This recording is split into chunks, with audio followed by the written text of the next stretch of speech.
Good morning, friends. I welcome you to the star seminar of the day. Uh, as we are already in the part of lockdown 2.0, so very important to be engaged.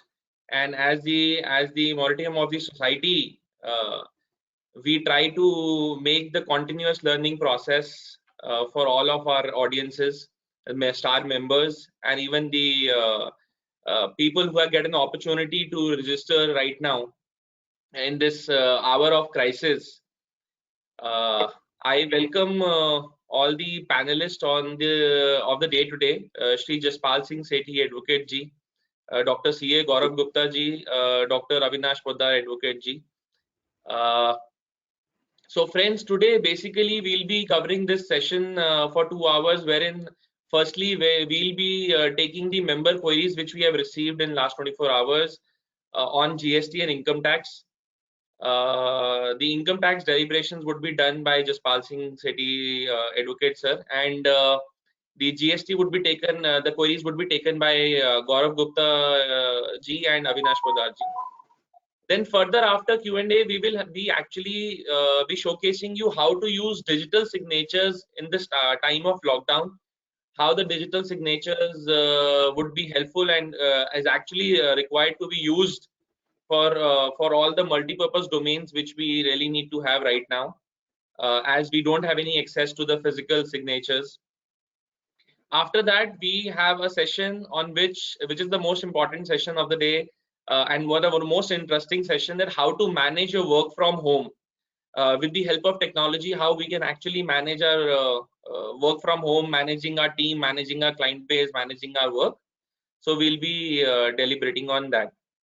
So without wasting further time, I would start the session now with all our three panelists of the day. So the first question, let's start with the first Q&A.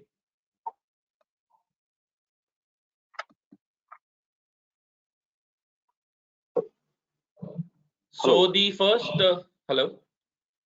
Hello. Rahul ji? हाँ जी जसपाल जी बताइए.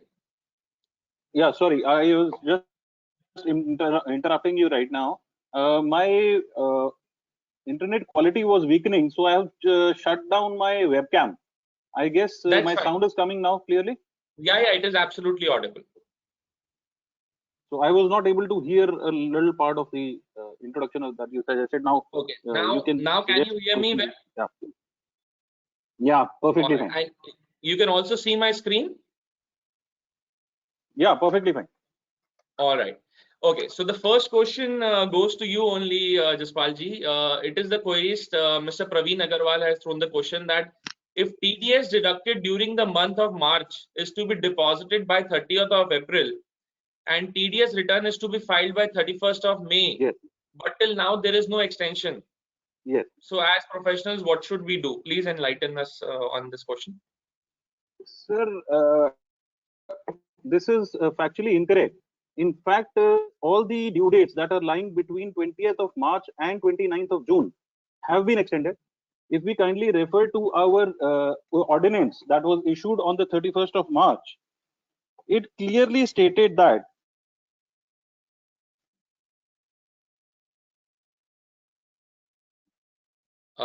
Jaspal ji, we are not able to hear your voice now. any limit up to 29th of June 2020 or any other date after the 29th of June, that stands extended to hello. Yeah, we Hello. can hear you, please. Okay, so that has been extended to 30th of June. There is no issue in that. It is just that there are so many due dates and so many compliances that are falling in between, that marking each and every may not have been possible for the authorities. But be rest assured, all the due dates have been extended, and the due date for filing of TDS returns is also extended to 30th of June as of now. Now, the only question that arises here is what happens to the interest applicable on the TDS that was required to be deposited for the month of March. Now, originally, that interest that due date was 30th of April, as pointed out in the query also on that. However, the interest applicable still is still applicable. However, they have reduced the rate of interest from 18% per annum to 9% per annum. Okay. All right. I All hope right. the query Thank is you. completely answered. In case there is any Jaspalji, doubt, to it add, can be just pointed out. to, no, Jaspalji, one question which was added by the querist in this particular thing was that how much month interest should we pay? So suppose somebody is paying the Right. TDS of March on 15, let's say 10th of May.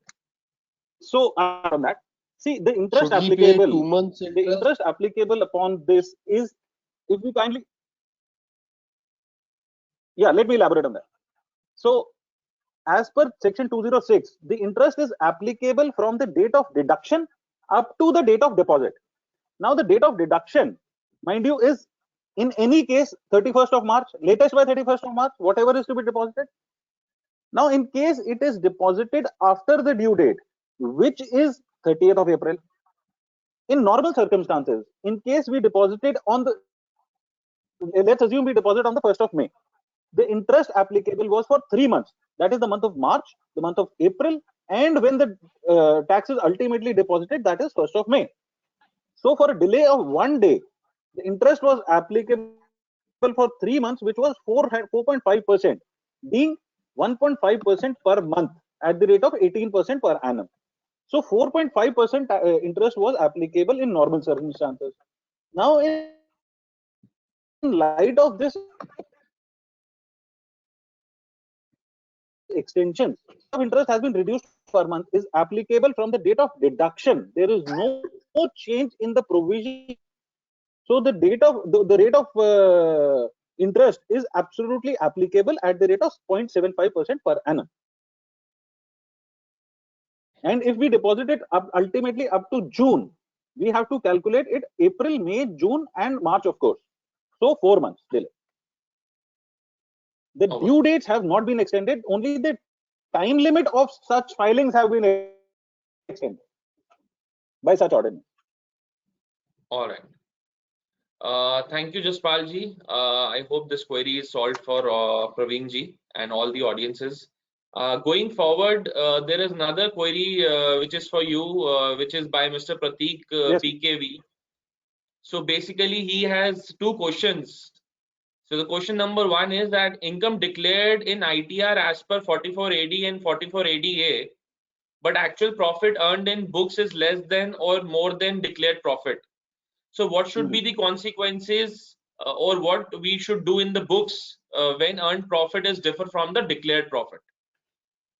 Sir, question number one itself is in two and three parts. I'll take it each one at a time. First and foremost, 44 AD and 44 ADA are special provisions under which assessment can be completed and by which the assessing officer will not go deep into your books of accounts and will ask very few questions related to the filing. This is called provisional assessment. These are called provisional assessment sections. Now, the query is the income declared as per ITR is as per 44 AD and ADA, but actual profit earned is less or more than the declared profit. Fine. Now, sir, less than अगर आपकी books of accounts के अंदर profit कम है और आपने as per 44 AD और 44 ADA ज्यादा दिखा दिया है, then there is no problem. The department will not ask you for anything. You only have to give the basic details of total turnovers, purchases, some debtors, creditors, cash balance. However, if your profit is more, mind you, the words used in this section are 8% or more or 6% or more as earned by the SSC. So it is not as if you have earned more profit, more than 8% profit or 6% profit, and under these sections you can show less income. That is not allowed by these sections. If you have earned a net profit of say for example 10% or 12%, you have to show it at the same whatever you have earned, even if it is more. There is no provision which says that you can offer less income for taxation. The other eventuality is if you have earned less profit, say for example you have earned only 5% of the profit, however you are not maintaining your books of account and you don't want to go into filing of all the expenses, the details of the expenses and claims, you can claim the benefit as provided under these two sections, and as such you can offer more income for taxation. Now I'll come to the second part of the query. What consequences or what we have to do in books? Sir, again coming back, we do not have to mend our books of account for if we are filing our return under section 44 AD or 44 ADA. I'll take an example. If we are earning an amount of rupees 5 lakhs and offering it under section 44 AD or ADA, and our books of account say that we have earned a total amount of 4 lakh rupees, you don't have to do anything, sir. आपकी books of accounts के अंदर as it is 4 lakh रहेगा. अगर आप books of account maintain कर भी रहे हैं तो फर्स्ट एंड फॉरमोस्ट अगर ये है तो आपको books of accounts regularly maintain करने की कोई जरूरत नहीं है. However, if we are still doing it, we can carry forward the balances as on 31st of March based on the income of 4 lakh rupees and carry it forward to 1st of April and continue maintaining your books of accounts without changing anything. You have filed your income tax returns at rupees 5 lakh. Still, there is no change. Nothing is required to be done. No authority will challenge your books of accounts. Okay. Jaspalji, coming to the question 2, what he has asked, and I think that it's relevant to all of us. Can accountant declare his income in 44 AD when his first party TDS deductor as per 94J accountant means anybody other than CA or advocate or any other professional? Sir ये question थोड़ा सा incomplete है. मैं पहले एक बार question को complete कर देता हूं. Let me correct if I am wrong. Please correct me if I am wrong. So what I assume of by reading this question is that an accountant first and foremost, can an accountant declare his income under section 44 AD? And the next question probably is that what will the person do if the TDS is deducted under section 194J, which is meant for what do you call professionals? Sir, this is the question what I have assumed of the whole situation. Rahulji, please correct me if I'm wrong. Yeah, you are right, Jaspalji. Please carry on. So, sir, first and foremost, sir, 44 AD is applicable to the persons who are whose income who are mentioned in section 44 AA. Let me read out section 44 AA. So section 44 AA subsection 1 says every person carrying on a legal, medical, engineering or architectural profession or the profession of accountancy or technical consultancy or interior decoration or any profession as notified by the board in the official gazette. Now sir, I do not see any accountant being mentioned in what do you call this 44 AA. So in my opinion, accountants can file under section 44 AD and not 44 ADA. So they can offer income of 8% and file their return of income. Now the second part of the question is that if the TDS is deducted, what to do if the TDS is deducted under section 184J? Sir, in the current budget, an amendment was brought in under section 194J, which suggested that in case of fee for technical services, which are not professional services, the rate of TDS has been deducted to 2% instead of 10%. That section has been enacted as it is. Now, what happened was there were a lot of situations wherein TDS was deducted under one particular section by the deductor. The deductee who was offering the services did not have control over it. He used to file his return of income claiming income under section 194C. And there were numerous objections raised by the online processing while online processing by the CPC, which suggested that TDS has been deducted and is being reflected under in Form 26AS under a different section, and the SSE has not shown his income in the relevant section. However, the SSE used to think that I have earned my income in this section, my income is taxable under this particular section, which is 194C, and he has filed his return of income in that manner. So both there was a conflict in between. This conflict has been acknowledged by the department, and as such, this amendment was brought. Now, any person who is filing his return of income under section 194, say in this particular query, let's take, as has been pointed out, an accountant has filed his return of income to declaring under section 194C and offering to tax under 44A(d) at the rate of 6% or 8% as applicable. He is allowed to do that. Now, the particular query that what will he do if the TDS is deducted under section 194J? Sir, an amendment was brought in the forms also, wherein we could mention that if my TDS has been deducted under section 194C, there is a column that is inserted to the form which says that under which section have you offered this income to taxation. So any person who is under this particular scenario, if he is offering an income which is taxable under a different head, and the TDS has been deducted and reflected in 26AS in a different head, he can very well mention and select the particular relevant column or section under which the same income has been offered in a different section. So that has been acknowledged duly by the department, and necessary amendments have been brought. Rahulji. Great. Thank you so much, Jaspalji. I think this was also one of my queries, personal queries, because I am not the domain expert of income tax, but being a part of the professional trade, I also had. So thank you so much for enlightening us, and I hope Prateek ji, your query is also voice clear. Has cracked a little bit. Okay. All right. Going forward, the next query is for Dr. Gaurav Gupta. The query's name is Mr. Sitaram. So he has asked Gauravji that if corporates are supposed to pay GST on RCM when services are procured from GTA, does this cover LLP too, since it is incorporated under the Companies Act?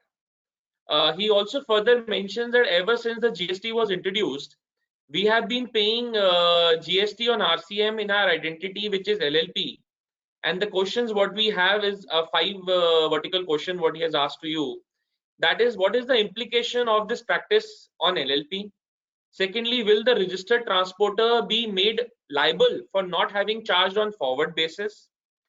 What should be the corrective action to be taken for future supplies? Fourth, if we continue to follow the practice, what could be the consequences? Fifth is that what should be the status when the transporter is unregistered? Gauravji, I would like you to please enlighten us on this question. Yeah. Right, sir.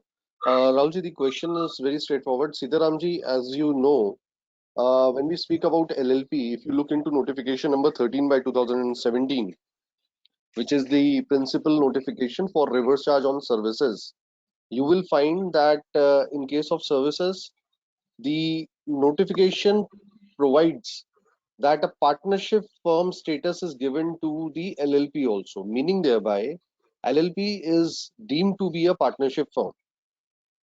Now, going with this understanding, the first entry, which relates to GTA, it provides that if one of the recipients is a partnership firm, then in that particular case, the liability to pay the GST on freight or the GTA services is that of the partnership firm. So your first question, what is the implication of this practice on LLP? If any LLP is receiving any services from GTA, in that particular case, LLP is supposed to pay the taxes under reverse charge? Second, will the registered transporter be made liable for not having charge on forward basis? No, sir. Even if you are a registered transporter, unless you opt for forward charge liability, which is at the rate of 12%, you will not be made liable for not having charge on forward basis till the point your recipients are falling under the notification number 13 by 2017. Third, what should be the corrective action to be taken for future supplies? Sir, for future supplies, please be ensured that you are liable to charge. You are not liable to charge tax. You are covered under the reverse charge mechanism, and your entities from whom you are charging the basic value, or for that matter, your customers, should be falling within the ambit of those 7 category of recipients in the case of GTA as specified by notification number 13 by 2017. If we continue to follow the practice, what could be the consequences? Sir, in case you continue to follow the practice, if you are the supplier, then you are collecting taxes and depositing with the government. However, having said so, the supply which you are making may not be. I'm saying may not be. Reason being, it is not notification number 11. No, sorry, it is not under notification number 12, which is issued under section 11, whereby your services has been considered as exempted. Your services are exempted because your services are liable to be paid under reverse charge mechanism. So department might take a position that though you have collected the tax which is at a lower rate and deposited with the government, you still will be liable to reverse your input tax credit. But if you take the option of higher tax rate in case of GTA and pay your forward charge, then there will be no consequences. You can take your ITC. In terms of the recipient, if he does not deposit the tax, rather he pays the tax to the GTA, who is liable not to pay, and the recipient is liable to pay under reverse charge, then even though you have paid it to your supplier, that will not relieve you of your liability to pay under reverse charge. Last, what would be the status when transport is unregistered? Sir, status does not change. Section 93 does not speak about liability under reverse charge in cases where the supplier is registered or the supplier is unregistered. Both cases, there is no difference. The only difference can be that in case of a registered supplier, the person issues an invoice marking that the liability to pay is under reverse charge, and that is shown in your GSTR1. In all other cases, it is not shown like that if he is unregistered. That is the answer to all your 5 questions. Thank you, Gaurav ji. I hope Sitaram ji's queries is absolutely crystal clear now. Moving forward, the next query is by CA Bajranglal Agarwala ji. I would request Dr. Avinash Poddar, Advocate Sir, to please deliberate on this same query. What CA Bajranglal Agarwala ji is asking is that in case of inverted duty structure, ITC is denied on service and capital components, capital good components, but that ITC appears in our UTC ledger. In such case, I think that should be the ITC ledger. There's some little issue. So what is the logic behind not allowing the ITC on services and capital good if it breaks the chain of seamless flow of credit? Second, what he asked is that should we reverse the credit considering it is ineligible? Should we retain in our books? How should we, being an auditor, mention in this audit report? Avinash ji, Yeah, you're there. am I audible? Yeah, am I audible? Yeah. Okay. Now, so far as this question is concerned, it is with relation to inverted duty structure. And the first question which is being asked is what is the logic behind not allowing ITC on services and capital goods? It breaks the chain of seamless flow credit.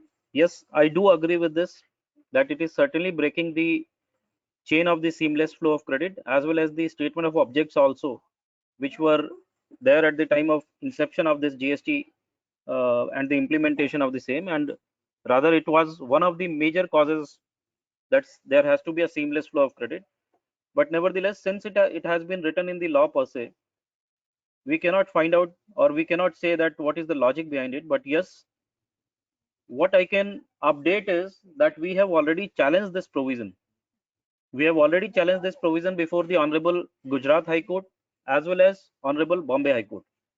And this matter has been heard extensively in Gujarat High Court, and we are awaiting the order. And one thing I can say, even if the order is not in our hands, but looking to the what I can say, the judge and the reactions given by him, that in case of services, because when we read the definition and the provision of section 54 subsection 3 second proviso, it says clause 2 of the proviso, it says that inputs, the word used is inputs, and when we interpret the term inputs must include inputs, that is goods, and input services. And therefore we have argued this extensively, and for services 99.99% I can say that we are going to have a favorable order from the Honorable Gujarat High Court, wherein they will be allowing the credit and the refund which is being accumulated on the count of input services.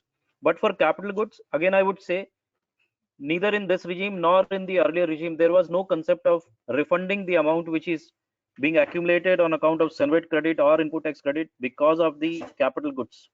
So I believe even that provision is challengeable under the GST law. We have challenged that also in one of the cases, but still the hearing is to be there. And for the time being, yes, for capital goods the credit is going to be blocked, and for input services I am hopeful that we'll be getting the order very soon. I hope even after the lockdown we'll be getting it very soon. And second question is, yeah, shall I move I to second think, question? Avinashji, it would be a great relief if we get this favorable order, because I personally taking handling over a lot of vendors of the e-commerce industry, which are majorly into garment manufacturing. They have a big issue of this ITC blockage, because the service commission charges which are charged by the e-commerce operators on any vendor is at 18%, and their Correct. inputs are usually at a 5%. So at the Correct. end of the day, even there, a lot of ITC is blocked. The working capital is blocked, which is not refundable, and they are not able to adjust it anywhere in while they're manufacturing, or a seamless flow of ITC. So I think it would be a big relief. It certainly comes down, and as you have mentioned and hinted that it might come after the lockdown, once the courts resumes. I think it would be a life savior because it is a huge amount which have been pending for n number of vendors across, dealing into this kind of a vertical. Absolutely, Rahulji. And in case of Bombay High Court, we have argued this matter, but that the hearing is not been, pleadings are not yet completed. But I would just like to mention that that is a matter which is challenged by a e-commerce operator only. And the other matter Yes. which is there before the Gujarat High Court, there is a bunch of matters, and almost 22 matters are there which relates to multiple industries. And let us hope, because in first week of March the matter was heard finally and the order was awaited, but due to this lockdown it has been delayed. Anyways, let me move to second question. Should we reverse the credit considering it ineligible? The credit is not ineligible, credit is certainly eligible, and I would not recommend the reversal of the credit, at least after this hearing, because we need to wait for some time, and I'm hopeful that we will be getting the favorable order. Even though we are not getting the favorable order, that the credit should not be reversed. That is my view. Should we retain in our books? Yes, certainly, as per my view it should be retained in our books. And the last question is out of my purview: how should we, being an auditor, mention this in our audit report? I think Gaurav ji or Jaspal ji will be the better person to answer this. I am not in a position to answer this. Thank you. Gauravji, your views on the audit question in the same question, the audit part. Right, sir. Right. Just to first add on to what Avinash Bhai has just said, Avinash ji has, spoken about the challenge which has been brought before the courts. Just to add on to this, there are two things which which are to be taken care. Number one, the inverted duty structure will not be working in the case of a trader. What exactly is envisaged by the law was the refund in case of the manufacturers whose inputs or the raw materials are having a higher rate of duty and the output is having a lower rate of duty. In terms of traders, the same facility is not extended. I don't know whether the case of e-commerce operator was in the same bracket or was it in the case of a manufacturer e-commerce supplier. It So is a your case, manufacturer It was a Rahulji, e-commerce and maybe supplier. so it has to be a manufacturer, but most of the persons who are stuck in the e-commerce regime are primarily in the domain of the being a trader with a higher input credit, and the output which they are providing is at a lower value. However, the commission which is charged to the tune of 30% to 40% by the e-commerce companies, that is taxable at 18%, which is causing the problem. That is the problem number one. Uh, Second thing which I want to add on to this was that capital goods and services, when you speak about them, there is another problem which is envisaged because services, unlike goods, cannot be attributed one to one with the output. So yes, we need to get the refund back from the government. The other thing which we should also come out with, if we want a clear solution from the government, should be the methodology by way a person is reasonably going for his refund.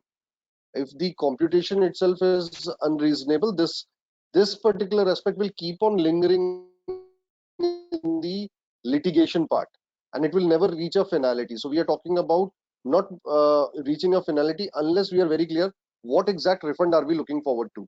Number three, as has been required by Avinash Bhai also, the auditor case. Looking from a GST audit perspective, when you are doing the GST audit, you should, in these particular terms, if a refund has been claimed by a person of his services and capital goods, should report that particular aspect in one of the observations in part B of the audit report. But if it is not, then to my humble opinion, there is nothing. Let that particular balance be carried forward. There is no mention required by the auditor. It is a eligible balance which a person has, and since it is an eligible balance, you can freely carry that forward. No adverse or any highlighting should be done by any of the auditors in that particular case. Through Rahulji. Thank you, Gaurav ji. I think that really clarifies the issue here. Moving forward, without wasting further time, the next question is for you, Gaurav ji. The query says, Mr. Kaushal Kishore Garg ji. What he asks is, a company is having a registered office at Delhi and works at Noida, UP. The books of accounts is maintained at Noida. No activity in Delhi. The company is having commercial space in Delhi which he wants to give on rent. In such case, whether the company can issue rent invoice from Noida and charge IGST, or it has to take registration in Delhi itself and charge CGST, SGST. Kaushalji, again, this particular problem has surfaced time and again. The issue always has been, where should I take the registration? We first have to refer to section 22, which says that any person providing any taxable services, supplies rather, uh, from a state need to obtain the registration in that state. The section is very simply worded, and every supplier shall be liable to be registered under this act in the state from where he makes the taxable supply. Now, from where are you making a taxable supply? Any person can make a taxable supply where he has a location. Now, for that, again, you will have to refer to the definition of location of supplier, which has been provided in section 2, subsection 71 of the CGST Act, which means where a supply is made from from a business place which is registered, the location of such registered place will be the location of the supplier. If there is no registered place, then where a supply is made from a place other than the registration place, the place which is even though not registered will be the location of the supplier. Third, In case a supply is made from more than one establishment, then the establishment which is most directly connected with the provision of the supply. And number four, in absence of all such places, the location of usual place of residence will be the location of the supplier. Now, if you have noticed that the only word which has been used time and again is place, or where the business is being carried on, which is the place of business for that particular person. In case of CGST Act, it has again been defined under section 2 subsection 85. Place of business includes a place from where the business is ordinarily carried on, and includes a warehouse, godown, or any other such place where taxable person stores his goods, supplies, or receives goods or services, or both. Now, is your rented premises falling in any of them? No, sir. Number two, are you carrying your business from there? No, sir. You are merely offering that particular place to rent. Number two, a place where the taxable person maintains his books. Again, you are not falling within the ambit of that. Number three, a place where a taxable person is engaged in business through an agent by whatever name called. Again, you are not falling into any of those particular cases in case of your rented premises. The fourth thing which you have to see, whether you are falling within the ambit of fixed establishment or not. Because if it is a fixed establishment, then also it will become a place of business. Now, section 2, subsection 50 speaks about fixed establishment. Fixed establishment means a place which is characterized by a sufficient degree of permanence and suitable structure in terms of human and technical resources. Now, sir, neither there is a human nor there is any technical resource located at a place which is given on rent. So, my dear sir, on that premise also, the location which is given on rent should not be registered as the place from where you are offering your uh, renting services. Rather, your own office in the other state or your residence, if there is no place of business, should be taken as the place from where such supply is being made. This is more important. So, let me first close the question which you are asking. So in terms of what I have just spoken, you should take the registration in Noida and issue a IGST invoice for the premises which has been given on rent and which is located in Delhi. Number two, you should also not take any registration in Delhi. Reason being, number one, you have to then maintain your books of accounts there, being the principal place of supply in Delhi. And number two, that particular premises will be exigible to be served any notices, to be conducted any service, because it's a premises of a registered person. So, to my humble my humble opinion, you should not get into registrations of premises which is given on rent and where you do not have any sort of presence in your own name. Rahul bhai. Thank you, Gauravji, for enlightening with your opinion on this very gray area, which I would say, because I'm sure this would lead to a lot of litigation in future for the people who have done in last 2-3 years since the inception of GST, how whatever the treatment they have done for this kind of a complex transaction. But I go by with your view that this is how the treatment should be done for the same. I hope Kaushal-ji, your question is clear now. Moving forward, the next question is by Mr. Nitin Garg, and again I would throw the question to Gaurav Gupta ji. The question says that I have sold material in 2016 for 10 lakh rupees, but due to non-payment, I have filed a case in court of recovery in 2019, and the court has given decision for payment of 12 lakhs in final settlement. Now, what treatment will be done for 2 lakhs extra received? Should the GST invoice be issued? If yes, then what is the taxable value? 2 lakhs or 16 lakhs? Sorry, 1,69,491, because the customer is not interested to pay any other payment than that. Gauravji. Nitinji, the question needs further clarification on what count has the court given you this 2 lakhs extra. More, a reasonable answer can be that this can be in the form of interest on the delayed payment made by the the customer. And in case it is the interest relatable to the late payment, then in erstwhile law that was not to be added to the value of goods, unlike Section 15 of the CGST Act.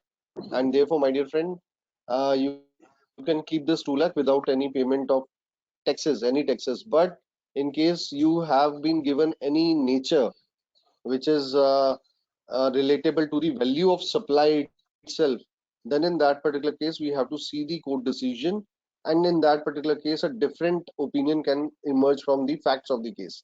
So to the extent it is interest for a period prior to July 2017 where supply was made prior to that, please do not pay any taxes on the interest received on delayed payment of such particular periods. All right. Thank you, Gaurav ji. Moving forward, the next question is again by CA Bajranglal Agarwala ji, and I would like Dr. Avinash Poddar to kindly enlighten us on the same. The question is that my client received an insurance claim of 20 lakhs for loss of factory building and plant and machinery, and also another sum of 30 lakhs for list of stock during cyclone.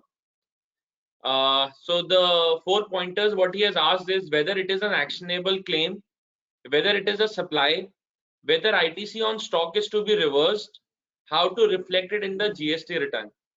Avinash ji.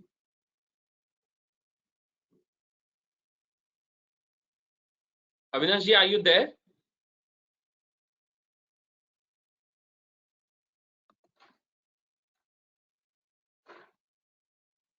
Avinash ji, are you there?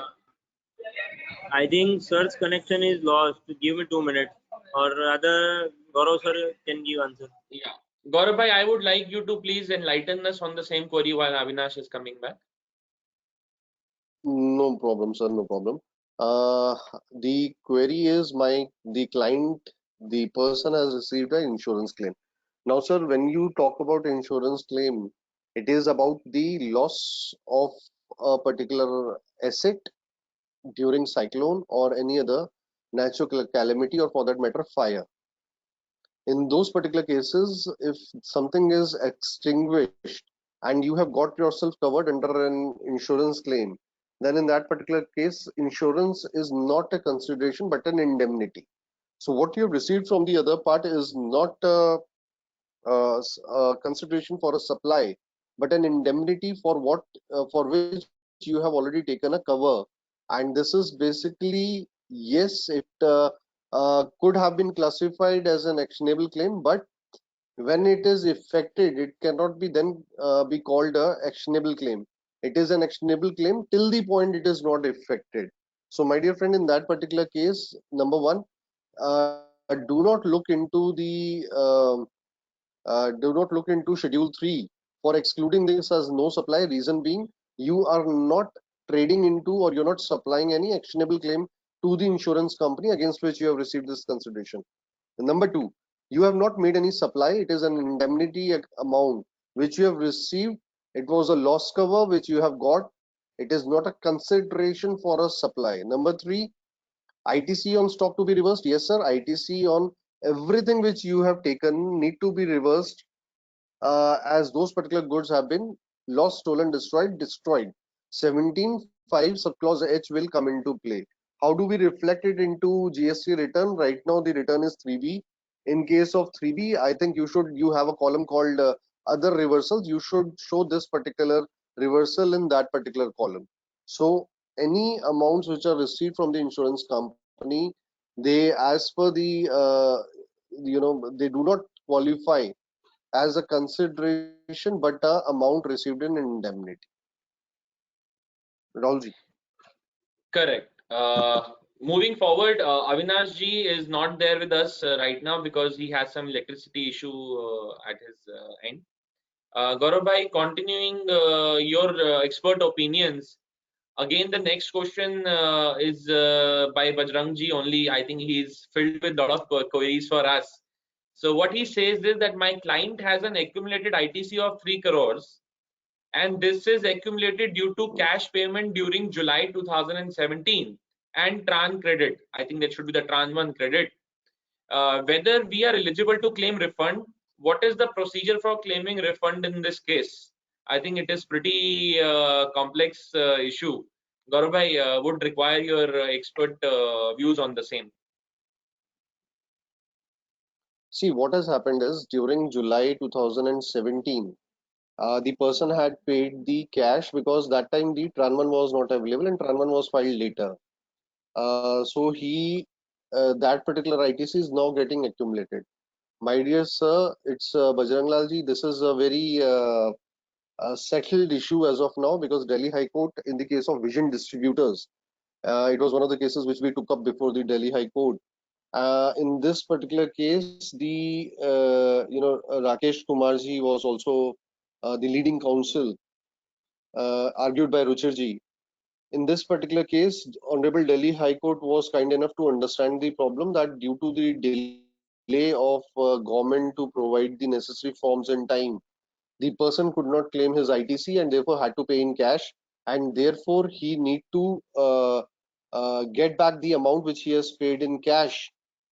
Accordingly, sir, you can go file a writ or referring to that particular decision, first file a letter through the department stating that this is right now the position which has been upheld by the honorable court and that should be respected, and due refund of your cash only to the extent of cash which has you have given you have paid to the department due to non-availability of TRAN credit should be refunded back to you. In case of any other accumulated credit, we need to look into the exact nature why that accumulated credit has come up. It is only the export or inverted duty structure that will entitle you to get a refund. In all other cases of ITC, you will not be able to get the ITC refunded in form of cash.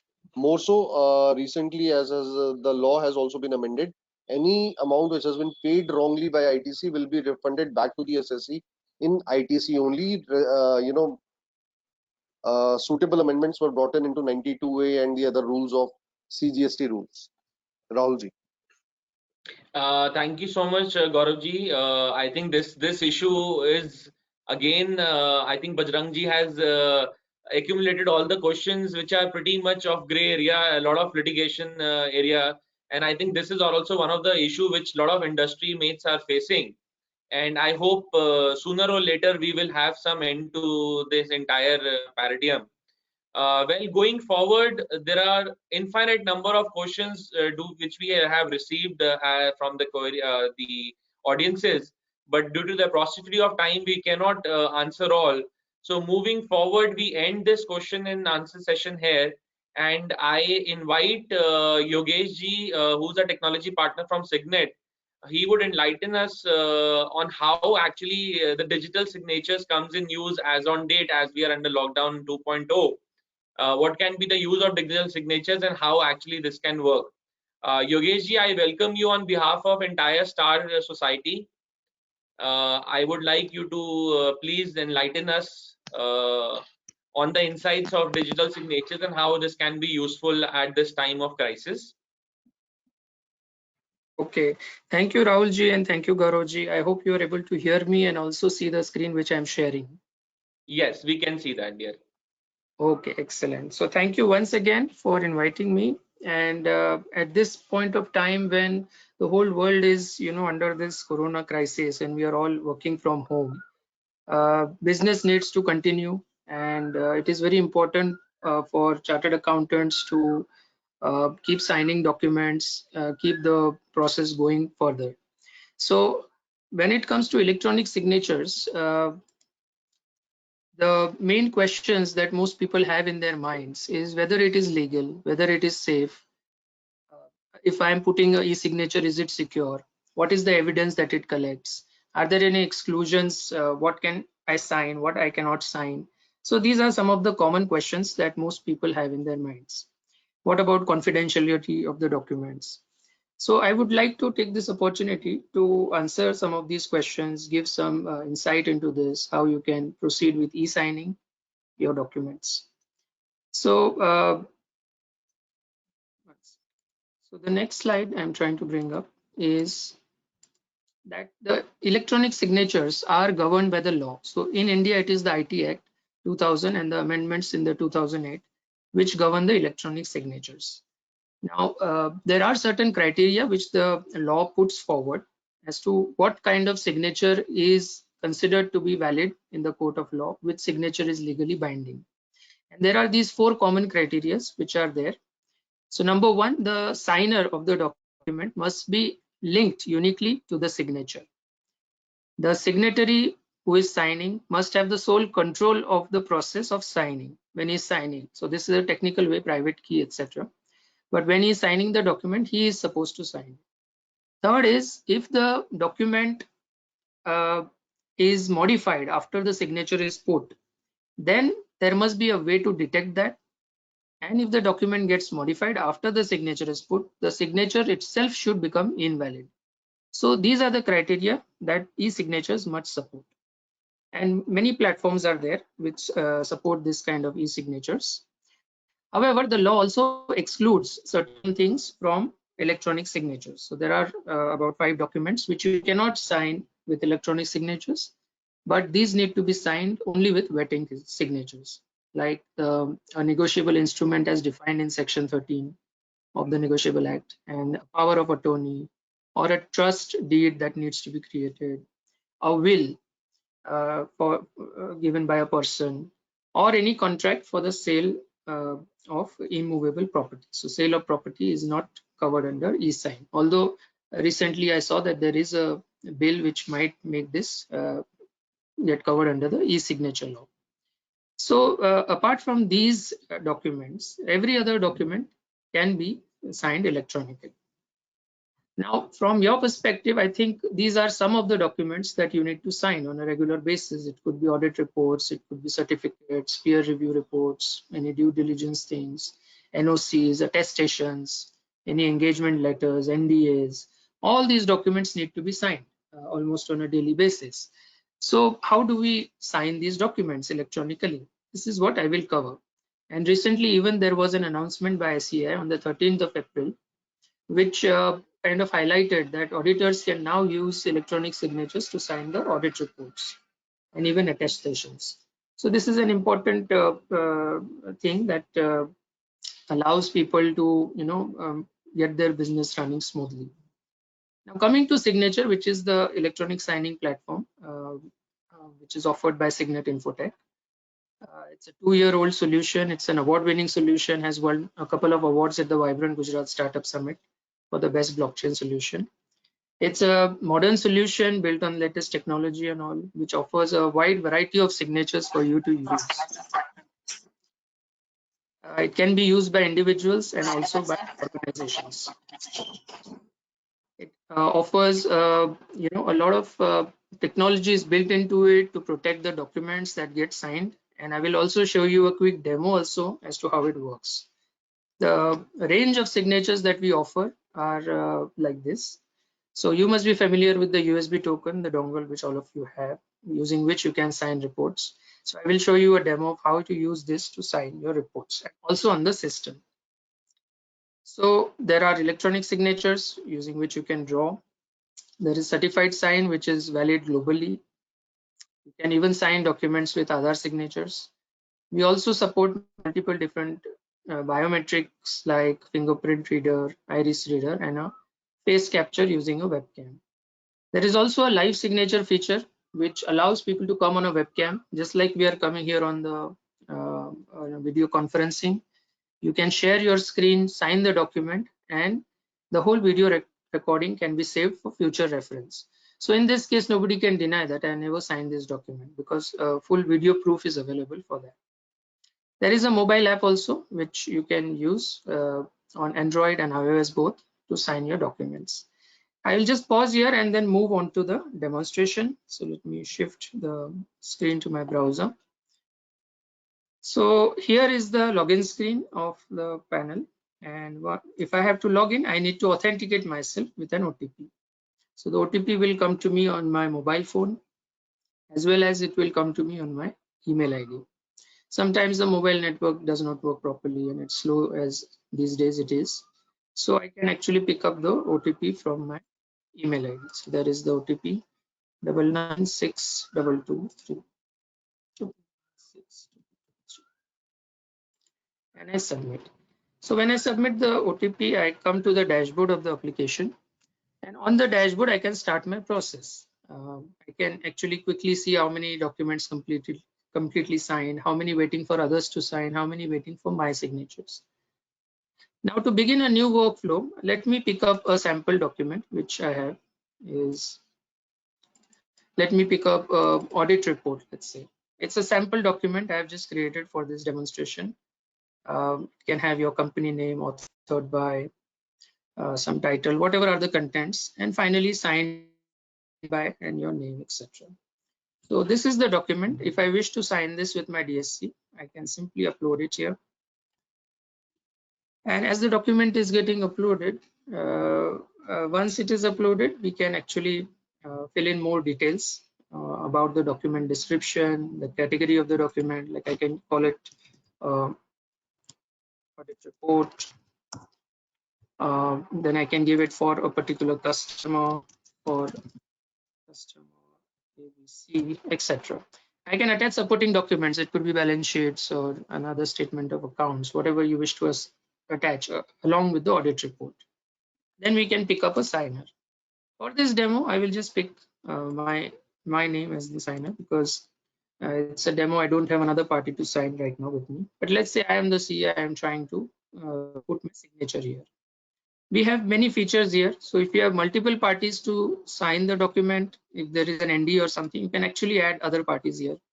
I can add other names here. I can create a sequence of that. I can like choose Amrish to sign first or Yogesh to sign next, and like that. So such kind of simple workflows can be built in the system. We can add observers. Observers are people who need to be in the CC. So these people get all the email notifications of the process, but they do not need to sign.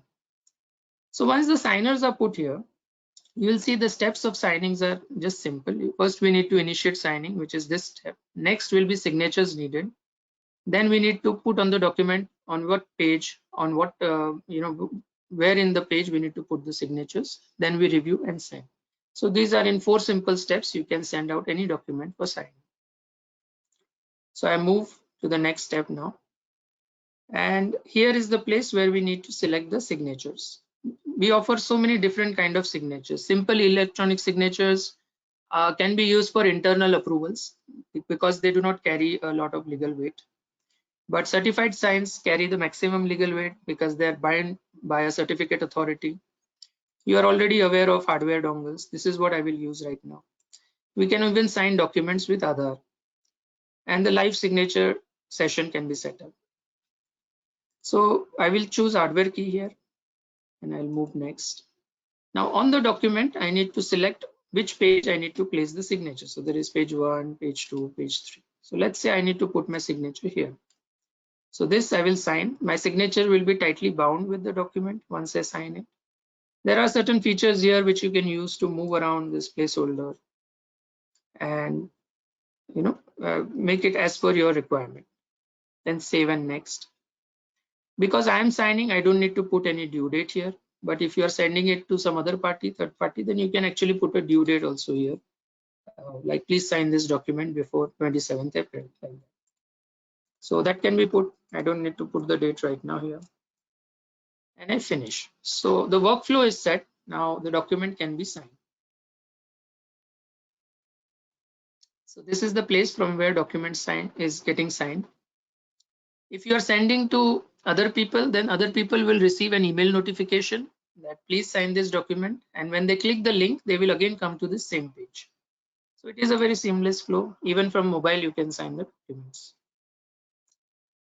So as the document will open now, and you will see that you can simply scroll through the pages. It's very easy to move through the pages. And to put your signature, all you have to do is to click.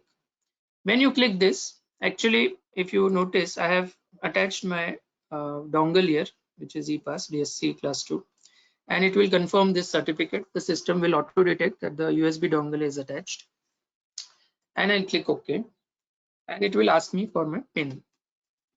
So I need to enter my PIN here.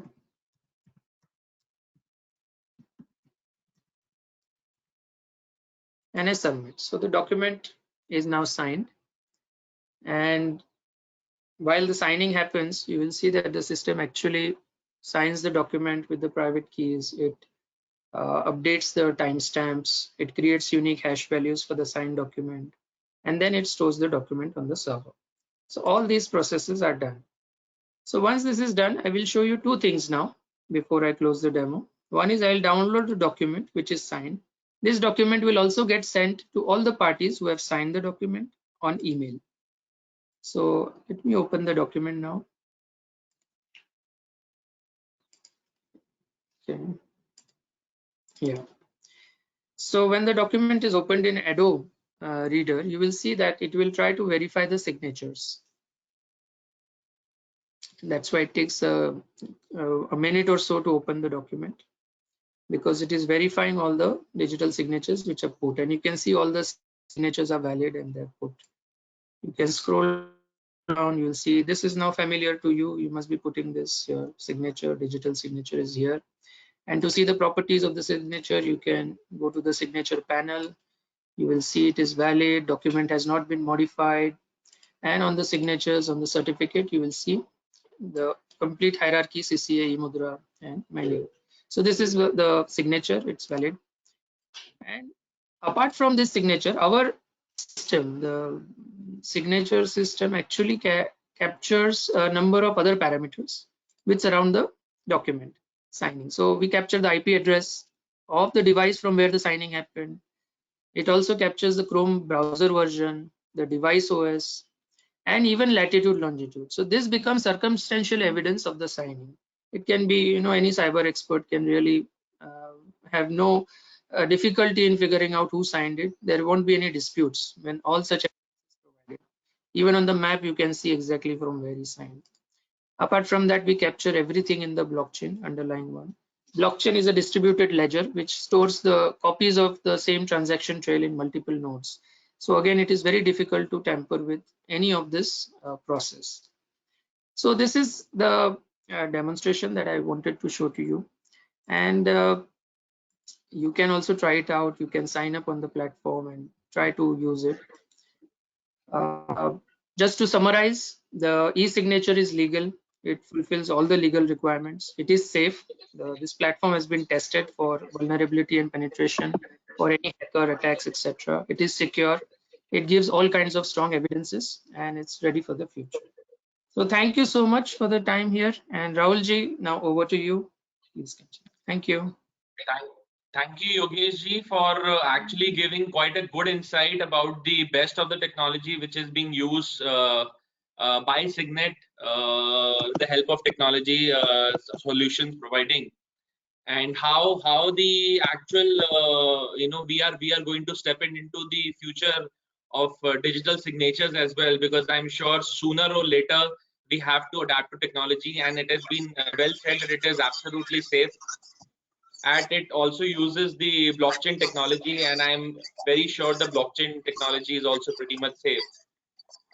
So going forward, today we have one of the most interesting sessions for all of us, which probably talks about how to work from home. And if you see, we have on your screen, we have today we have somebody who actually needs a lot of introduction, a long introduction, but of course I will try to make it as brief as possible. So let's welcome our speaker of the day on the topic for manage your work from home using right technology by CA Sanjeev Sanghi ji. He's a digital transformation evangelist. He's a tech-savvy chartered accountant who's been practicing over 20 years now. And he has been working with all the international clients, technology-based firms for consulting and accounting solutions. Not only apart from doing the practice, he has also authored the book called as a Digital Professionals, which provides a guiding light to his fellow professionals to upskill themselves by greatly leveraging technology in their operations. So I think as the way his book has emphasized on use of technology, today let's have an opportunity to listen to him and actually see how we can manage our work from our home and even the use of technology, how we can expand our horizon, working from home and managing the teams. Sanjeev ji, I welcome you to Star Society, the seminar of Star.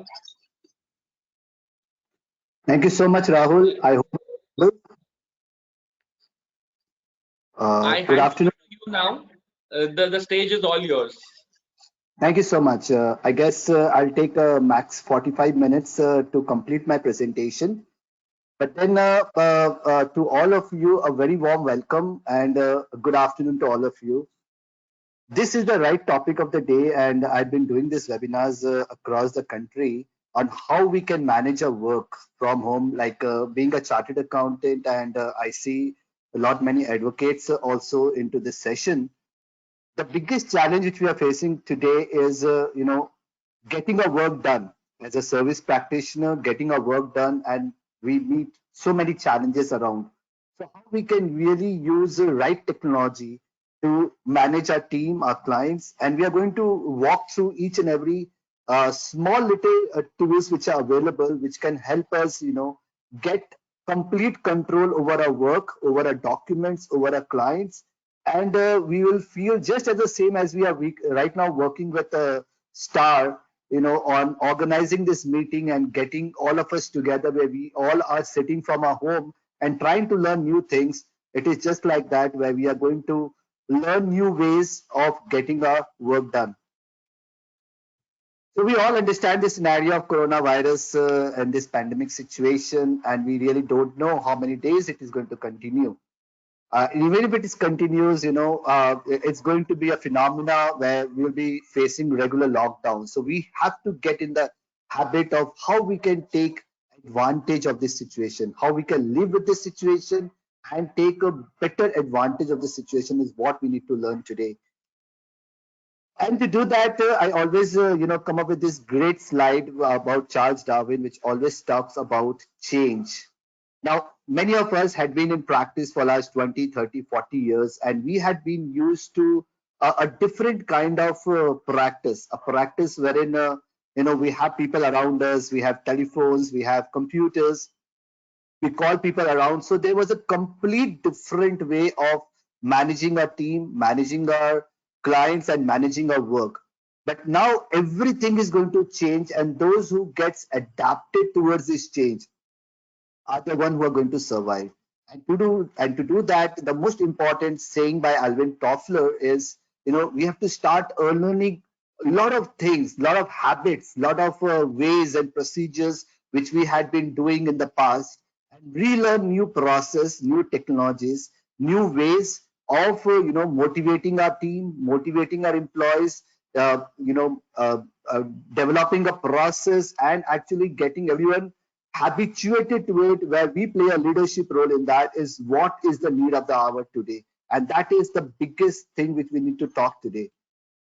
So yes, the biggest challenge today is to get future ready. And I'll tell you why we need to get future ready. Many of us, are into two major mindset. The first mindset, which we call as a survival mindset.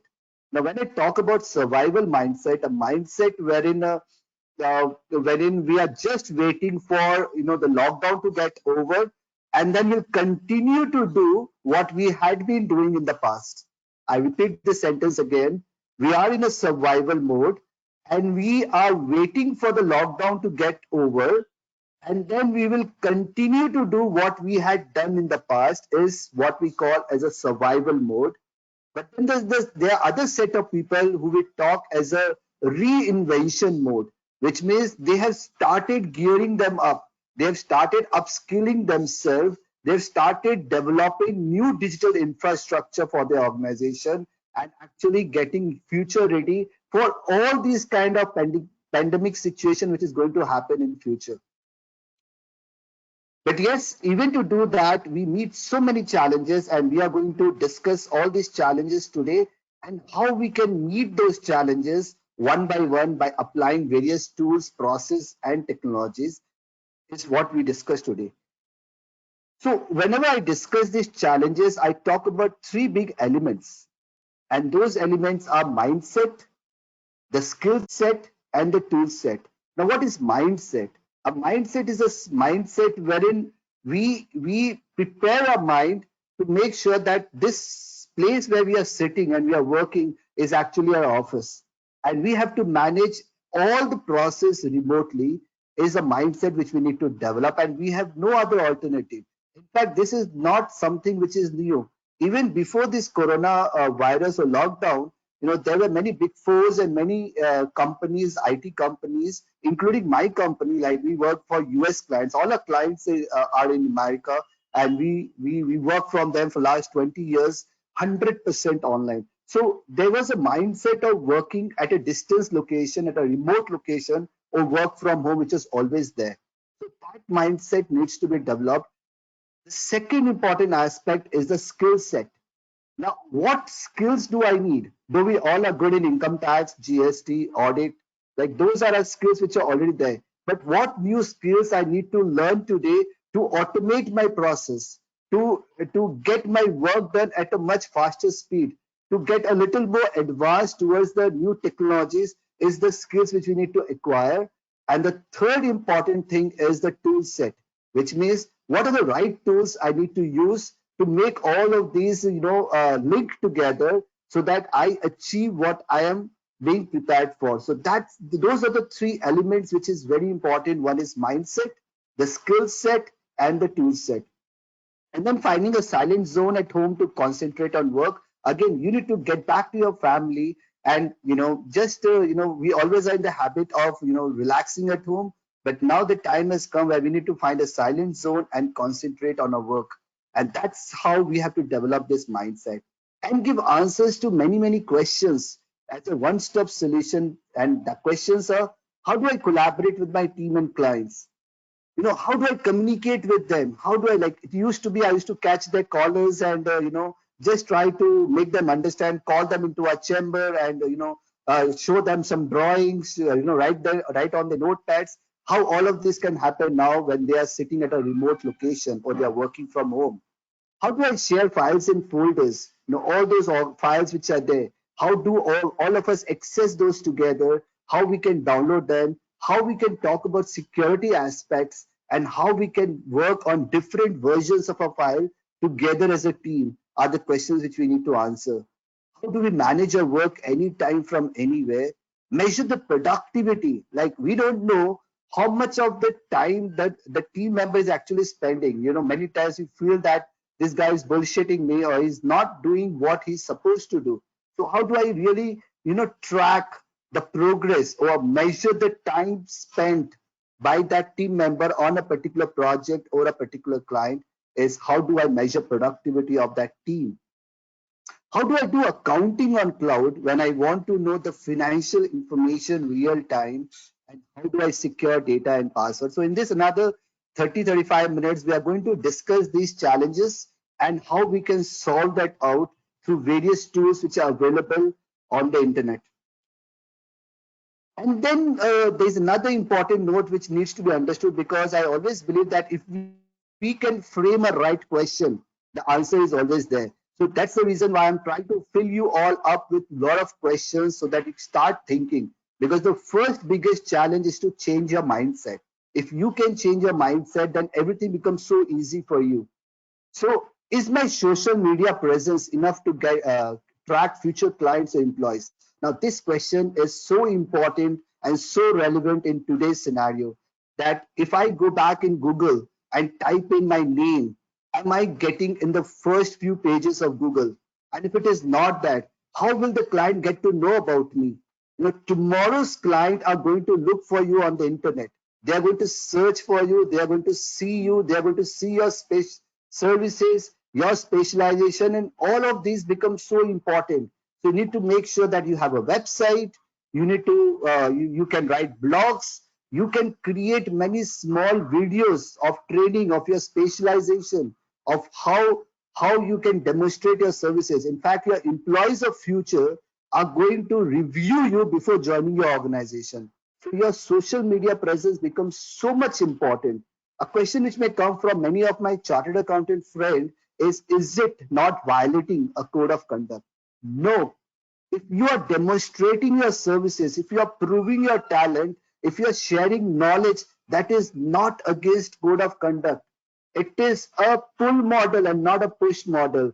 For a push model, what happens is that you need to you go back and say, I'm the best accountant, or I am the cheapest accountant. Only that is the area where the code of conduct applies. Otherwise, if you are trying to share knowledge, experience, and your specialization and your not and your experience, there is no code of conduct applied on that, and that's how the entire community will get attracted towards you.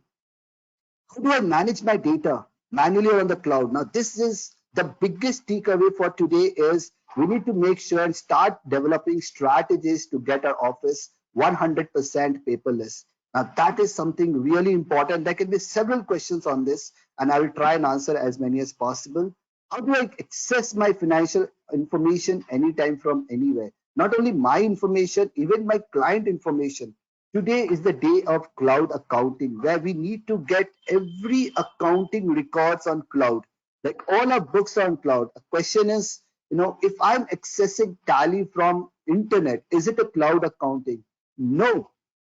Cloud accounting is a real-time accounting, an accounting where your team, your client, and you all are working together on the same books, real time, and you can sync bank, you can automate your TDS, you can automate your GST. So there are so many things which you can do on that. Best examples which I'm going to go into the slide.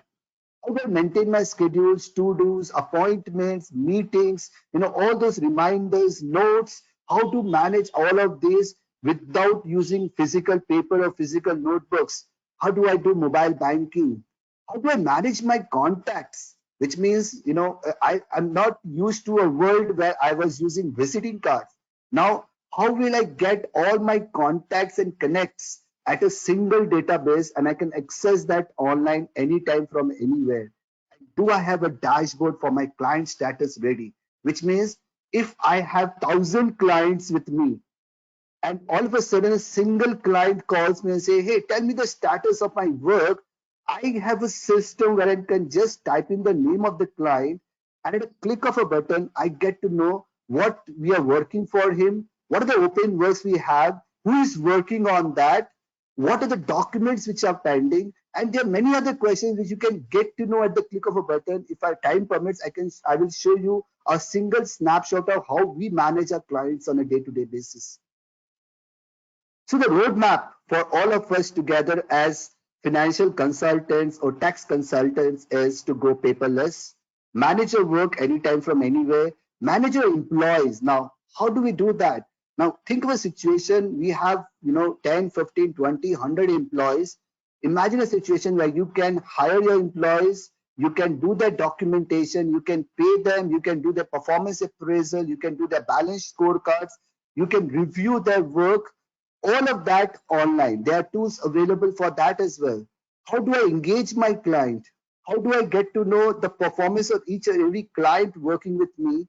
How do I conduct training for my team and increase the learning curve of my organization? And how do I do digital reputations, reporting for client, and security? So I guess these are the roadmap which I'm trying to spend most of my time, so that we are very sure that these are the agendas we need to take during the lockdown period and start moving ahead from here to be future ready and to make our organization future ready for tomorrow's challenges. Let's get into the actual solutions for this. As I said, new mindset will bring new results, and it is work from home and not work from home. So this is a small difference which we all need to understand, that we are working from home and not working for home. Yes. One more concept before we get into the solution is cloud computing. Now, the entire discussion of today is going to be dependent on cloud computing. What is cloud computing? If I ask all of you a question, it's basically, many of us give me an answer which says, hey, the data stored on internet is actually cloud computing. Well, that's one part of the answer and not a complete answer. Cloud computing is basically using any software on the internet. When you're working on internet, when your entire infrastructure is on the internet, when you are doing accounting on internet, when you are managing your employees, your clients, you are running videos, you are doing surveys, You are doing everything on meetings. You are doing everything on cloud through those tools. Those are all cloud computing, because all these tools are available to you at free of cost or at a very, very subsidized rate, and you can subscribe them and you can use them at a click of a button. And if after a couple of months you don't like it, you can always shift to a new system. So there's so many thousands and thousands of tools available which can manage completely our business. And thanks to cloud computing, we are working on an Uber model, a model wherein we don't need to develop a software. We just need to select and choose the right software which match our objectives and start working on that. It's so efficient. So all of these examples which you see right now, Picasa, Facebook, Google Docs, all of these are cloud computing examples. Now let's go by the challenges which we have discussed one by one and how we can meet those. The first challenge is communication. Now, how do I communicate with my client? Like GoToWebinar, you see, I'm communicating with all of you sitting across the country. So that's one of the tools. But then Skype, we use Skype for all our US conferences. Zoom is again a great tool, GoToMeeting. So all of these tools are popular tools. I'm not a solicitor of one particular tool, but then I'm trying to show you all important tools, and I'll be sharing this PDF to Rahul, who can share to all the participants so that you can always go back and take a demo of all these tools. So Skype, Zoom, GoToMeeting, TeamViewer, there's so many other tools which will allow you to work with your team and with your client and from any location, anytime. The second communication for in-house staff communication, I will recommend from my sides are Slack, Flock, and Microsoft Teams. Now, what Slack is all about? Now, let me show you a quick demo of Slack. Amazing tool wherein you can bring your team together wherever you are. And if I go into the features, they have amazing tools. Like they have all this, you can create groups within the organization for different purposes. And if you see, you have organized conversations. You can have face-to-face and face-to-screen conversation. You can have file sharing. Everything, and it actually integrates with all different tools like Google Drive, with Dropbox, with the various other tools. So you can always go back and see those things which are available. So Slack is getting really popular. If you want to go a little more advanced, you can choose Flock, which is again a great tool. Microsoft Teams, we use those who are using Office 365 as a product for their email communication. I would recommend them to go for Microsoft Teams. If I just quickly open that, it's a Microsoft product and it comes with Office 365. All my US clients, I can do chat, I can see the activities, I can run a meeting just like what we are doing in GoToWebinar. I can schedule through the calendars, and invite my team members into this. I can schedule call with them. I can share files. So all of these tools are available in Microsoft Teams. I will detail more on Microsoft once we go lower the slides. Moving further, how do we access remotely? If I want to know that I want to access my employees, computer, or I want to go to one particular client, I can do remote access. Many of you must be knowing TeamViewer, but there's another tool. Cisco WebEx is a great tool. Again, GoToMeeting, I said, is good. But let me show you AnyDesk just for one of an example. You can download, go into anydesk.com and you can download AnyDesk. And once you download it, downloads a small little app in your desktop. And you get a number for your computer, an ID for your computer. Like in my case, it's 168407691. And I give it to one of the person who I want to access my computer, or I can take their number and put it over here. And as soon as I click that number over here and connect, I can actually take control of that person's computer and I can work with them. So this is how both of you can work together remotely by using remote access. Let's go further. Now, this is an important slide for me to tell you that it's time to go paperless. And you need to take baby steps. There can be 100 questions. It's not going to happen in a day. It may take you 3 months to 6 months to a year to get your office 100% paperless, but start taking baby steps. Now, these are popular tools like Google Drive, Dropbox, WeTransfer, OneDrive are important tools, but then there are thousands of other tools which are important, which you can use. And the best part of these tools are, if I go back to this Google Drive, it's already created a shortcut for me.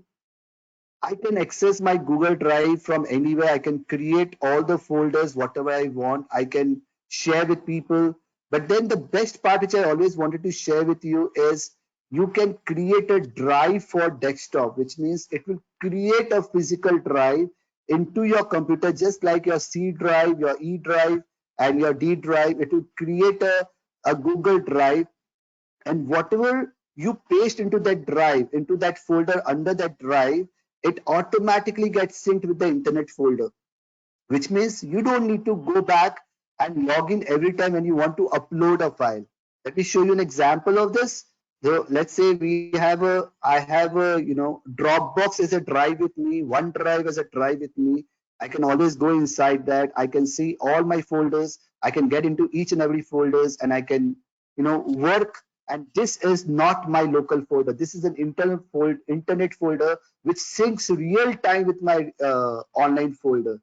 So it's basically you are now having this document accessible to you anytime from anywhere, and you can give this access to your team member with all controls, which means you can tell that, I want one particular member not to see this folder, or they cannot download this, they cannot delete this file.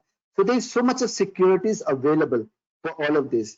A very pertinent question which always comes up while doing this presentation is it secure? Is it safe? Well, the answer to this question is that even at the data at your office or at your computer is still not safe.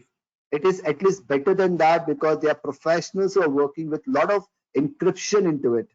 So I think the time today is to decide whether we want more of security or more of meeting the challenges and coming up for the future. And I think it's just a gap of mindset which we need to address.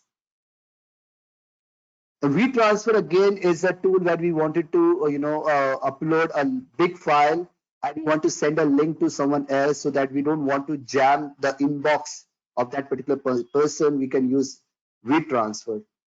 And then when we are using this folder management, please make sure that we are following this discipline. We cannot create folder with book one or my personal name, and we have files everywhere.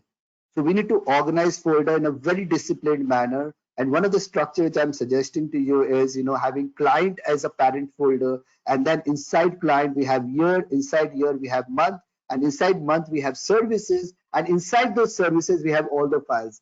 So the entire organization knows this path, that if they are looking for certain file, they need to follow this path. You can define your path. You can have the year to be the first folder, or you can have the services to be the first folder. That is your choice. But once you get a new client, you can simply copy this entire library and paste it as a new folder. So the entire structure remains the same. And you don't need to create these folders every time when a new client comes in. So this is how you can follow a discipline so far as folder structure is concerned. Now, Sanjeev, great. I have learned how to share files, tools. Now, how do I manage projects? Now, to manage projects, there are many tools like Zoho projects. I'm going to go in detail when you get into that slide. Trello is there. Now, let me show you. CCH iFirm again is a great tool. Many professionals have seen using CCH iFirm. And the question always comes, by many professionals saying that, we have tried a very good software, and after 6 months or a year, it was not, we are not successful. We are not able to make it. Like the data was not coming. The reports what we were looking for was not there. I think the problem is you and not the software. Every software is a good software. We just need to learn, and they will never be able to achieve 100% of your objective. You start with a software, and you have to start that journey. You have to be the pilot of that journey, because if you purchase a software or if you subscribe to an online computing tool and you go back to your team and say, hey, why don't you work on this and make it work, it is not going to happen. It is you who is going to drive this. And that's how a software journey is successful. When we are going in a journey of digital transformation, a journey from caterpillar to butterfly, we need to take the first step. So let's go to the ClickUp tools. And if I go over there and I just quickly show you a demo of that, you can immediately go and see ClickUp. This is again a great tool. I love this tool. And if I show you the features of this tool, this has process management, this has task management, time management, integration, customization, team collaborations, all of this together. Like you can create status of your work, which means these are the work which are pending for reviews. These are work which are waiting for scrutiny. These are the work which are waiting for these. So you can create your own statuses.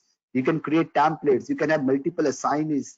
Dependencies you can create, recurring checklist, all, so many points, it's going on and on. So it's an amazing tool, and you will say, Sanjeev, wow, this is a great tool for me to manage my office anytime from anywhere. Let me check the price. You can go in this and you can check the price. It is free. And if you want a little more extra benefit of unlimited storage, then it's not even 5,000 or 4,000 rupees per annum. Imagine today, you don't need a fancy office. You don't need a nice location. As what we started with, the change, you need a strong digital infrastructure which makes you digital and connected with your team, with your employees, anytime from anywhere. So that's ClickUp. All these tools are great tools. Whether you want to go with Zoho Projects, Trello, what you need to do is that you need to go and see that demo. Live with it. Work with it for a couple of days and see how close that tool is matching with your objective.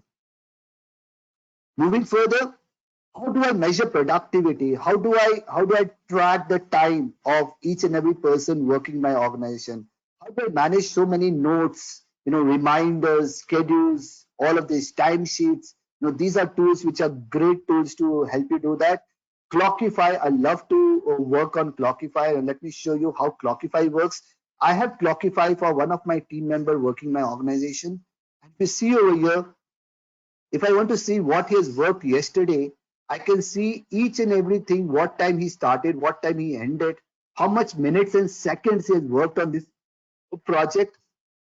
And he can tag each and every work which he has done with the project or with the client. And once he has done that, and once all my team member does that, I can always go back and see it by client, that for a particular client, how my entire team has worked and how many hours has been given by my entire team for that particular client. This can be a great tool for advocates as well as chartered accountants of calculating the total time spent on a particular client or on a particular project. So you can always do that. I use one more tool, which is an in-house tool, just to give you a small demo of that. This is an in-house tool which we have, which we are working with my US clients. And just to show you, I can go back to my open work and I can see, and this is all live, this is my real data. I can see that there are 261 tickets which my organization needs to close. And if I go into any of these key members who's working my organization, I can see what he's working on. These are the client he's working on, and these are the priorities he has to do by today. And if I say, you know what, you don't need to do this, you need to interchange that with some other team members, I can prioritize it. So I can track the entire work, what is happening. I can see it by team member. I can see it by work type. If the same thing I want to see it by work type, I can see the same work by work type. I can see it by client as well. And as I said in the beginning, if I want to know that a client calls me and says, hey, what happened to my project? I can quickly go in and I can immediately select that client and I can get into that client. And at a click of a second, I get to know who the client is, what are the contacts. I know what are the works we do for him regularly on a yearly basis, on a quarterly basis, on a monthly basis, all the recurring work which we do. And I know what are the open works I have as on today. What are the documents I need to get those work done? So if that client calls me, I can always go back to them and say, sir, we have sent you so many emails, we have sent you so many calls. On this particular day, we called you. And if all of this data is connected to a system, and when you're talking to them, you have so much control over your business, so much control over your practice, where you see all the things happening. together. And this is how you can track your work and take your practice to the next level, which is called a future practice. Now, Evernote is a great app which you can download in your mobile and you can create notes. Very, very popular. I think many of you must be using this. T-Sheets is a product of Google, which is like a timesheet, just like Clockify. It allows you to create timesheets for different people in your organization. By the way, Clockify, T-Sheets are all 100% free. Todoist is again a great app for to-dos. You want to create to-dos for your organization. What are the things which I want to achieve today? You can create mini tasks through Todoist. Now the question comes, I always have a problem wherein, I have key people in my organization, and after a couple of years, they walk away. And then my entire organization is back to zero. Again, I have to appoint a new person. I need to train them and again get them to that level. So that journey goes on and on for last several years. Now today we have a solution through technology where you can create training videos. You can download these tools like Camtasia, TinyTake, SlideShare. YouTube is there where you can create videos of how to file a GST return, and you prepare that video yourself, which means it will capture your screen and your voice and convert that into a video, and that video you can share with your entire team members saying that tomorrow if you want to get a GST return done, just watch my video. This is the way you can automate your entire training process. If let's say you are working on 50 different services in your organization, you can create 50 training videos during this lockdown period, and this way you can automate 100% your entire training process. If there's any change in the process or the circulars, you can go back and edit those videos. Upskilling yourself, yes. I do a lot of trainings on advanced Excel, on Power Query, on Power Pivot, on cloud accounting. But then always I see, and I always say that whatever training I do, those are also available on YouTube, on Simply Learn, on Udemy. This is the time where we need to encourage ourselves, upskill ourselves by learning all the advanced Excel features so that we can automate so many things like macros, like Power Query has so many benefits behind it. And the courses are, not even 500 rupees or 1000 rupees, where you can get, 30, 40, 50 hours of video available, lecture videos with best of the faculties, and you can download those, you can subscribe to those, and you can learn sitting at home. So these are all MOOC. When I say MOOC, is massive open online courses where thousands of videos are available, which you can select your topic of specialization, your topic of interest, and you can work on that. I know many chartered accountants who called me, and today they are creating videos and they are creating followers for themselves, just by learning from these tools. The second important takeaway, in spite of so many discussions, the first was the paperless office, and the second important takeaway for all of you is to switch to cloud accounting. This is going to be the future. Today, if we are successful, today we are getting more work than we used to get. Today, we are more productive than what we were in the past. If you talk about my organization is more productive than it was before COVID situation, and we are getting more clients because all our clients are on cloud. All our clients, we can access their files, and the beauty of cloud accounting is, it syncs with your bank, so you don't need to do manual transactions. It automates your tedious compliance process, automates your GST process. All your compliance process is so easy. It has so many features real time that it's time to switch to cloud accounting. And QuickBooks, I think, has a major market share across the world. They have the major market share. But if you talk about Indian scenario, there are many good software vendors like ZohoBooks, Xero, Busy. Those are good softwares which you can think of, transforming your existing books of account into cloud-based bookkeeping. In fact, you can also go back and tell your client to switch to cloud accounting, because this is the future, and you will start running a good practice on that to help them transform, get them paperless, get them switched to cloud accounting. So this is a great future for all of you. I'll be happy to do a cloud accounting session, a detailed session, if the forum wants on that. Now, the CRM is again important for those who are a little bigger firm, a firm with more than 20 employees or more than 10 or 15 offices. This CRM is now going to manage your relationship, manage your emails. In fact, it allows you to do funnel marketing. Now, what funnel marketing, in a quick span of time, I wanted to share with you is basically when you are trying to specialize on a particular industry or on a particular service, you can funnel your entire process through system, and it will create a list of interested people who are interested in your services online.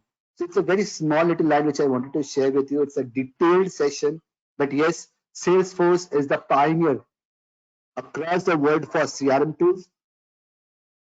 There are many ERP, SAP tools, but Zoho CRM, Salesforce, and CCH are big pioneers for this.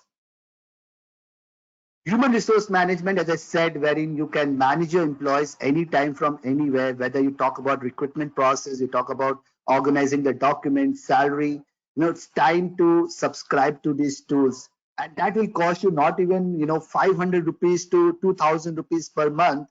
And your maximum cost will be 10 to 15,000 rupees per annum. But that's a complete HR for you.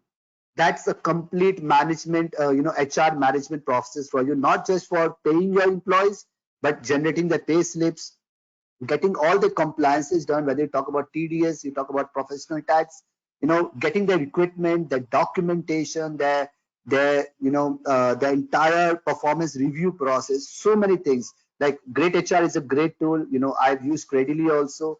Like there are many tools, but these are popular tools which I have listed for you.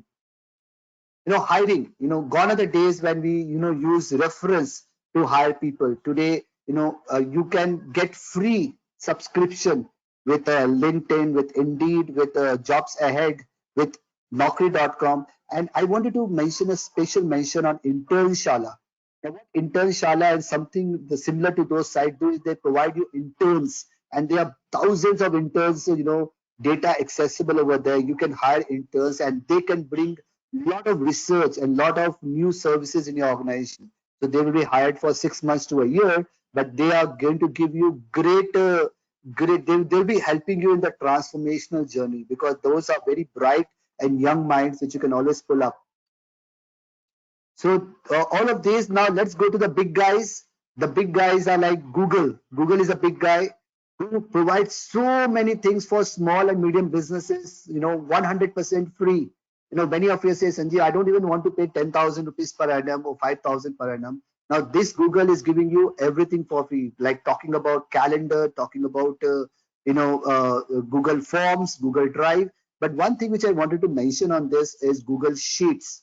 Now, what Google Sheet and Google Docs does is basically you can work on that same Excel file real time with your team member or with your client, which means, let's say you're working on a GST computation, you can call your team member who is sitting in another location. Both of you are working on that same Excel file real time. That's such a great advantage where, you do a change, he writes a formula for you, you do something, and you both are talking and working together. This is the thing which is available on Google G Suite, and it is 100% free. Now Google Keep is there, which is allowing you to keep all your documents, passwords, everything. So Google has a huge library. Now Office, Microsoft Office is again having hundreds of features. If I just quickly show you those.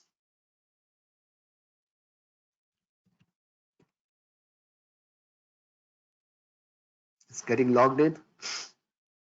If we show you over here, it has got calendar, Delve, Excel, Outlook, all of these tools are available. As I said, Teams are there. Microsoft Teams is there with him. It has whiteboard. To-dos is there. So Microsoft Office is again amazing tools, but it's not 100% free. But I personally love Office 365. That's, I think, is an amazing tool. It syncs with my mobile. It syncs with my computer. Many of you may come up and say, well, Gmail also does the same thing. Yeah, I think yes. So it's not about what is good and what is not. It's about everything is good. Just what's your preference? What's your choice? What's your, what you personally like is something which makes a difference. Let's go to one more big guy, which is Zoho Remotely. Wow, this has come up really well in last few years. And let me show you what Zoho Remotely has to offer. Let me take you to zohoremotely.com. And if you see over here, they have all the products under remote services 100% free till July 1st. Now, if I want to get inside that and see what is that they have to offer, I can click on that. In fact, I have also subscribed to this Zoho Remotely. It is all the tools which we have discussed right now, like the tools to communicate remotely, to collaborate remotely, to assist remotely, and to be productive remotely. Now, if you understand what communicating remotely means, they have Click, something like Slack, where you can do text, audio, and video conferencing with your team members. They have Showtime, something like what we are doing right now, with GoToWebinar. This is similar to GoToWebinar, where you can, develop online training. You are great in transfer pricing, and you want to conduct an online training, and you want to charge a small little price to all your people, all your participants.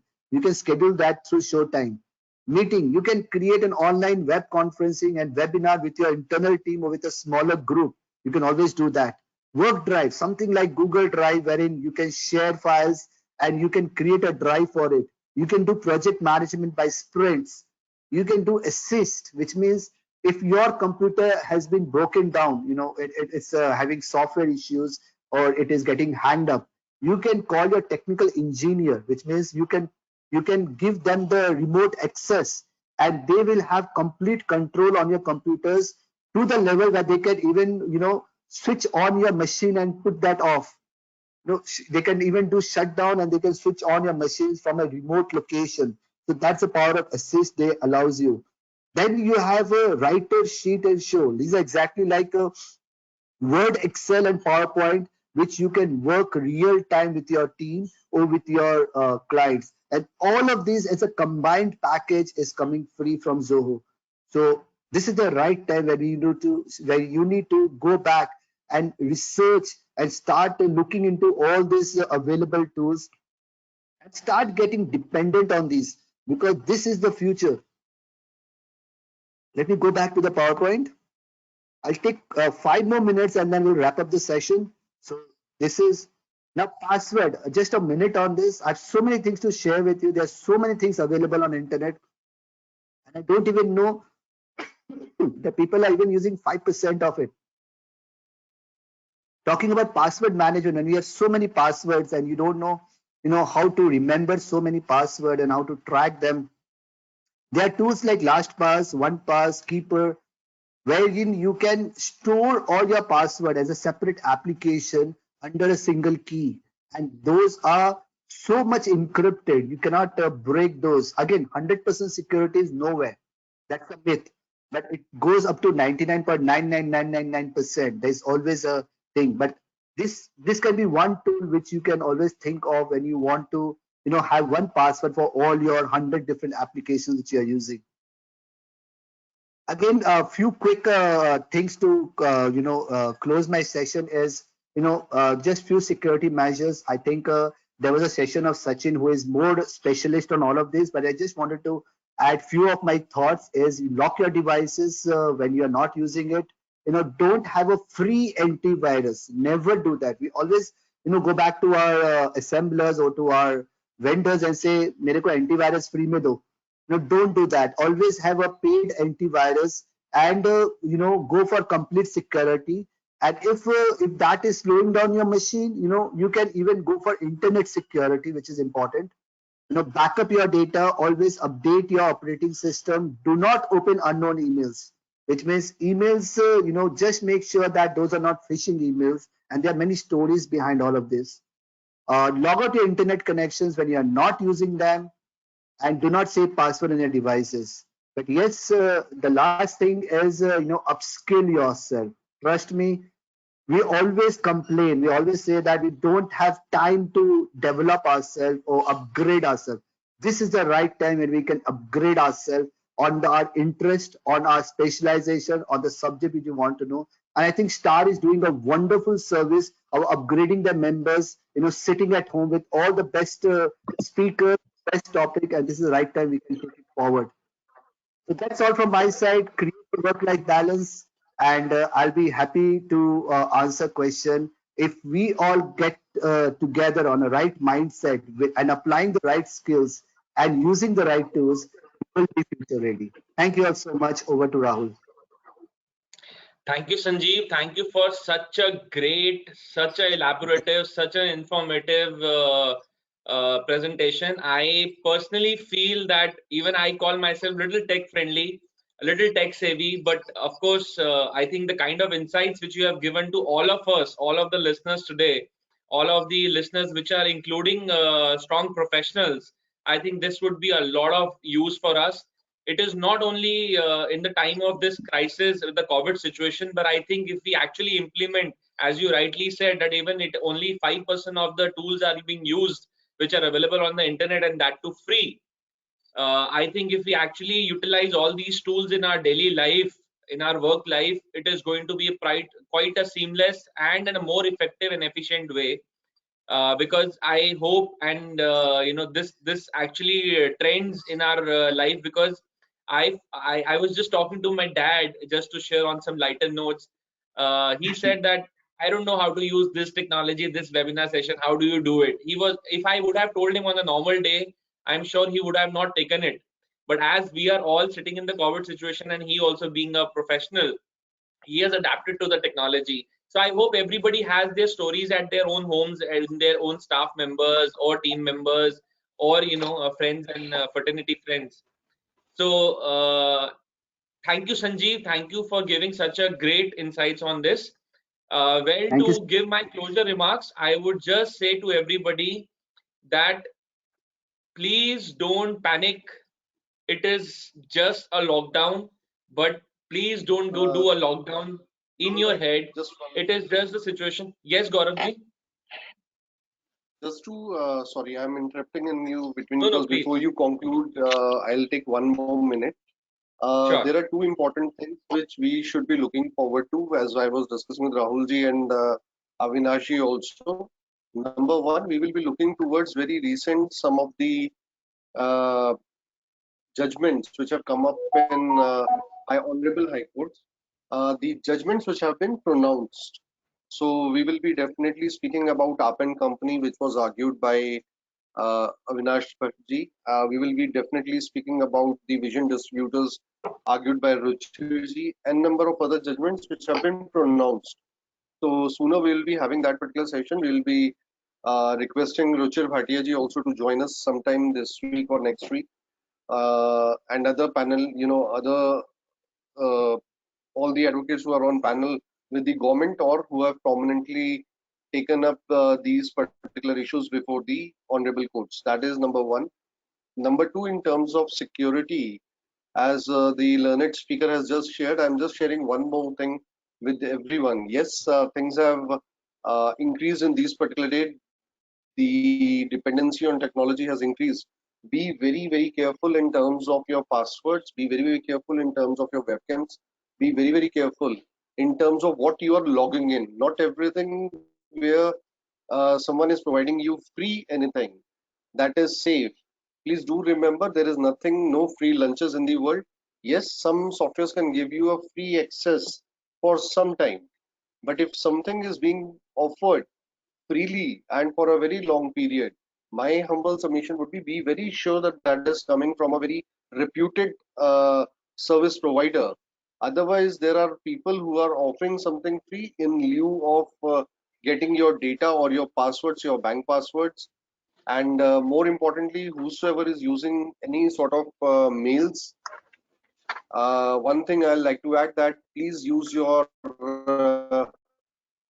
convert your Gmail. There is a provision in your Gmails and other mails. There is a two-step security where you can add on the additional security level, which can be getting a pin on your another email or getting a pin on your mobile number, without which your Gmail or other accounts will not be accessed. So it is no longer a time when you should keep yourself with a single login kind of a thing.